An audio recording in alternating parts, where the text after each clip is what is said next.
NM cable, or non-metallic sheath cable, has specific installation requirements, especially in concealed spaces like those above ceilings. Generally, NM cable is not permitted in concealed spaces above ceilings unless certain conditions are met. These conditions are primarily focused on protecting the cable from physical damage and ensuring fire safety. Firstly, NM cable can be installed in conduit or other approved raceways. Conduit provides a robust physical barrier against damage from impacts, abrasions, or other mechanical stresses. Various types of conduit may be suitable, such as electrical metallic tubing, or in rigid metal conduit, RMC, or even flexible metal conduit, or FMC, depending on the specific application and local code requirements. Secondly, NM cable can be protected from physical damage by a minimum of 2 inches of thermal insulation. This insulation must be sufficient to provide a cushion against potential impacts or abrasions. Simply laying the cable on top of existing insulation may not be adequate. It is crucial to ensure that the insulation completely surrounds the cable and offers substantial protection. The National Electrical Code, or NEC, sets forth these requirements and should be consulted for precise details and any local amendments. Regarding balcony ceilings constructed of 1/2 inch plywood, it is important to note that this material is not fire-rated. Fire-rated materials are specifically designed to resist the spread of fire and provide a measure of protection to building occupants.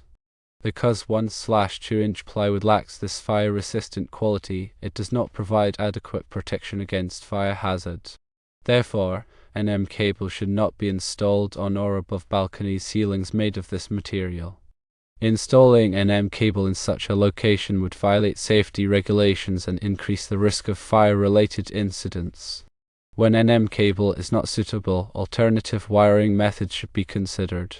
One common alternative is the use of conduit, as previously mentioned. Conduit encases the wiring in a protective metal or plastic tube, safeguarding it from physical damage and providing a degree of fire resistance.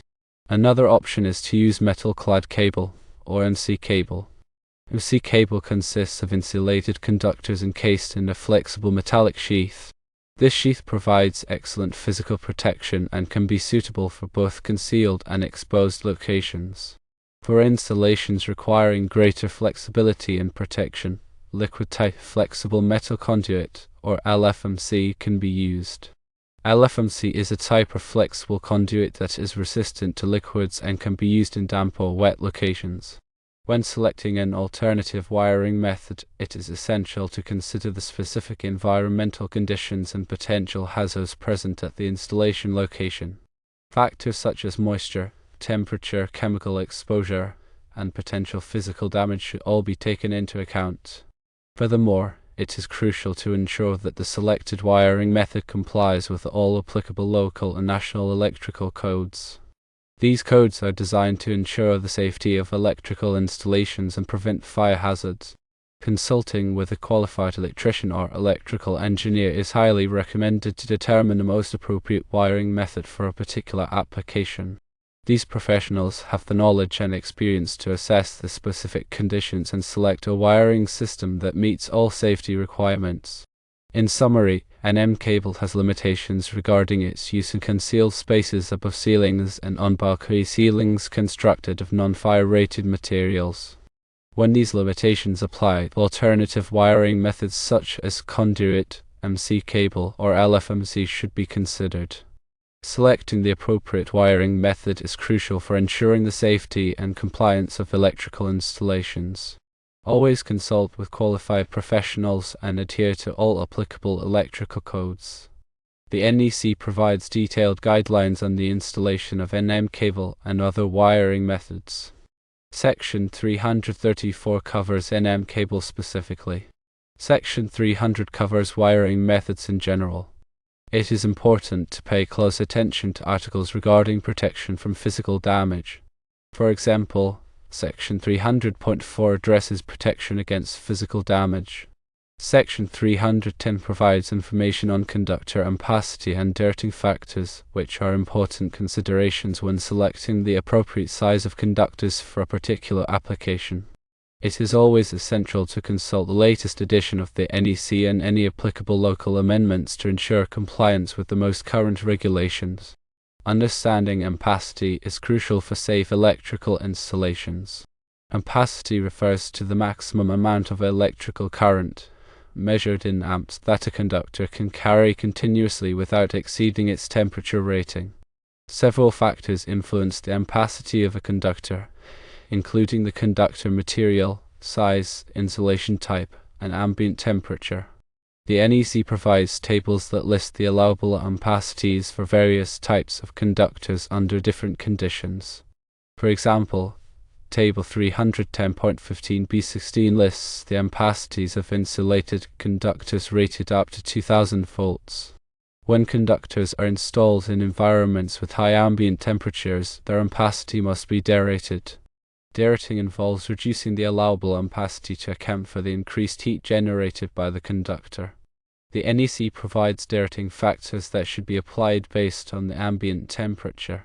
These factors are typically expressed as percentages. For example, if a conductor is installed in an ambient temperature of 40 degrees Celsius, its ampacity may need to be derated by 8%. Another important consideration is the number of current-carrying conductors installed in a raceway or cable. When multiple conductors are bundled together, the heat generated by each conductor can raise the overall temperature within the raceway. The NEC requires that the ampacity of the conductors be derated when the number of current-carrying conductors exceeds a certain limit. For example, if there are more than 3 current-carrying conductors in a raceway, the ampacity of each conductor must be derated according to Table 310.15 current. Voltage drop is also an important factor to consider when designing electrical circuits. Voltage drop refers to the decrease in voltage that occurs along the length of a conductor due to its resistance. Excessive voltage drop can cause equipment to malfunction or operate inefficiently. The NEC recommends that the voltage drop in branch circuits should not exceed 3% and the voltage drop in feeders should not exceed 5%. To minimize voltage drop, conductors with larger cross-sectional areas can be used. Larger conductors have low resistance, which reduces the voltage drop. The length of the conductor also affects voltage drop. Longer conductors will have greater voltage drop than shorter conductors. It is important to calculate the expected voltage drop for each circuit and select conductors that will keep the voltage drop within acceptable limits. Grounding and bonding are essential for electrical safety. Grounding involves connecting the electrical system to the earth, providing a path for fault current to flow back to the source. Bonding involves connecting all metal parts of the electrical system together, creating a low impedance path for fault current. Protective grounding and bonding help to prevent electric shock hazards and reduce the risk of fire. The NEC provides detailed requirements for grounding and bonding in Article 250. It is important to follow these requirements carefully to ensure the safety of the electrical system. Grounding electrodes are used to connect the electrical system to the earth. Common types of grounding electrodes include ground rods, ground plates, and metal water pipes. The NEC specifies the minimum size and installation requirements for grounding electrodes. Bonding conductors are used to connect metal parts of the electrical system together. These conductors must be sized appropriately to carry the expected fault current. The NEC provides tables that list the minimum size of bonding conductors based on the size of the overcurrent protective device. Overcurrent protection is another critical aspect of electrical safety. Overcurrent protective devices, such as circuit breakers and fuses, are designed to interrupt the flow of current in the event of an overload or short circuit. These devices protect the electrical system from damage and prevent fires. The NEC requires that all electrical circuits be protected by overcurrent protective devices. The size of the overcurrent protective device must be matched to the ampacity of the conductors it protects. If the overcurrent protective device is too large, it may not trip in the event of an overload, potentially damaging the conductors. If the overcurrent protective device is too small, it may trip unnecessarily, causing nuisance outages. Arc fault circuit interrupters, or ARCs, are specialized circuit breakers that are designed to detect arc faults.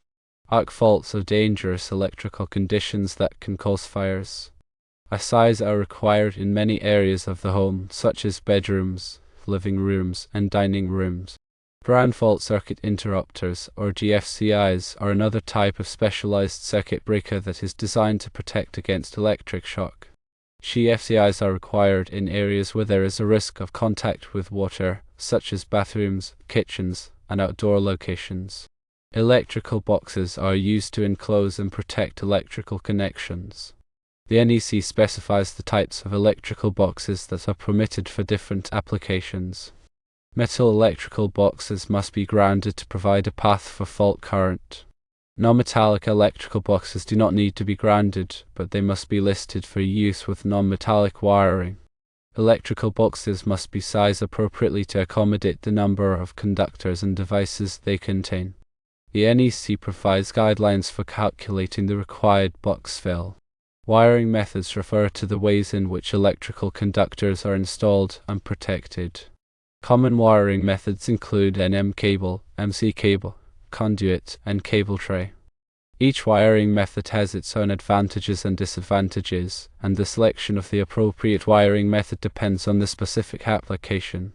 NM cable is commonly used in residential wiring because it is relatively inexpensive and easy to install.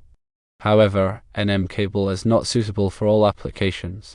It is not permitted in damp or wet locations, and it must be protected from physical damage. MC cable is more durable than NM cable and can be used in a wider range of applications. However, MC cable is more expensive and can be more difficult to install. Conduit provides the highest level of protection for electrical conductors. It is commonly used in commercial and industrial applications where there is a high risk of physical damage or exposure to harsh environments. Cable tray is a support system for electrical cables. It is commonly used in industrial applications where there are a large number of cables to be routed. Electrical panels are the central distribution points for electrical power in a building. They contain circuit breakers or fuses that protect the individual circuits. Electrical panels must be properly sized to accommodate the electrical load of the building. They must also be installed in a location that is accessible and protected from damage. Transformers are used to change voltage levels in electrical systems. Step-up transformers increase voltage, while step-down transformers decrease voltage. Transformers are commonly used to distribute power from substations to buildings. They are also used to provide the appropriate voltage for specific equipment. Generators are used to provide backup power in the event of a power outage. They are commonly used in hospitals, data centers, and other critical facilities. Generators must be properly sized to handle the electrical load of the building. They must also be installed in a location that is well ventilated and protected from the elements. Motors are used to convert electrical energy into mechanical energy. They are used in a wide range of applications, from small appliances to large industrial equipment. Motors must be properly sized to handle the load they are driving. They must also be protected from overload and short circuit. Lighting is an important aspect of electrical design. Proper lighting can improve productivity, safety, and aesthetics. Lighting systems must be designed to provide the appropriate level of illumination for the task being performed. They must also be energy efficient and cost-effective. The NEC provides guidelines for the installation of lighting systems. Appliances are electrical devices that are used to perform specific tasks. They range from small kitchen appliances to large appliances such as refrigerators and washing machines. Appliances must be properly installed and maintained to ensure their safe operation. The NEC provides guidelines for the installation of appliances. Electric heating is used to provide heat to buildings. It can be more energy efficient and environmentally friendly than other heating methods. Electric heating systems must be properly designed and installed to ensure their safe and efficient operation. The NEC provides guidelines for the installation of electric heating systems. Renewable energy systems such as solar photovoltaic and wind power are becoming increasingly popular. These systems can provide a clean and sustainable source of energy. Renewable energy systems must be properly designed and installed to ensure their safe and efficient operation. The NEC provides guidelines for the installation of renewable energy systems. Electrical safety is paramount. Always de-energize circuits before working on them. Use appropriate personal protective equipment, such as gloves and safety glasses. Follow all applicable electrical codes and regulations. If you are not qualified to perform electrical work, hire a licensed electrician. Regular maintenance is essential for keeping electrical systems in good working order. Inspect electrical systems regularly for signs of damage or wear. Replace damaged or worn components promptly. Test ground fault circuit interrupters monthly. Keep electrical panels and equipment clean and free of obstructions. Understanding electrical principles and practices is essential for anyone working with electricity. Continuing education and training are crucial for staying up to date with the latest technologies and regulations. By following these guidelines, you can help to ensure the safety and reliability of electrical systems. Remember, electrical work can be dangerous. If you are not qualified, hire a licensed electrician.